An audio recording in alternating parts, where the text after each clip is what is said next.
বন্ধু, হিমালয়ে যে গাছ সেটা তোমরা কি দেখেছো কোনোদিন? আমার এই প্রথম অভিজ্ঞতা। আমাকে একজন গিফট করেছিল, সেই গিফটের গাছ দেখতেই পাচ্ছ। এটা নাইট কুইন বলেও সবাই জানে, জাপান, ইন্দোনেশিয়া এবং যেটা চায়না, এইসব জায়গাগুলোনে হয়ে থাকে এই গাছগুলি।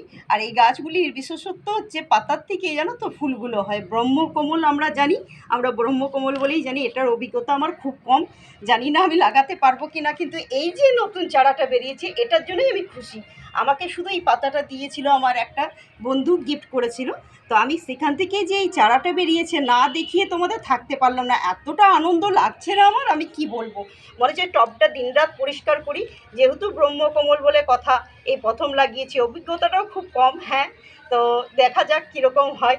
তো যারা জাপানিজ আছেন, চাইনিজ আছেন, অবশ্যই তারা জানেন যে এটা কত সুন্দর গাছটা হয়। এটা নাইট কুইন বলেও তো জানা যায়। এই গাছটি খুব সুন্দর হয়, পাতার মধ্যেই ফুলগুলো হয় আর রাতে ফোটে। সবসময় এই ফুল রাতে ফোটে। তো অবশ্যই করে যখন ফুটবে হয়তো আমি তোমাদের দেখাতে পারবো কিনা রাতে ক্যাপচার করে, জানি না, তবু চেষ্টা করব বন্ধু। তো কীরকম হয়েছে আমার সুন্দর এই গাছটি অবশ্যই জানাবে কমেন্টের মাধ্যমে। তাহলে আজকের মতো এতটুকুই বন্ধু, tata, bye bye, thank you.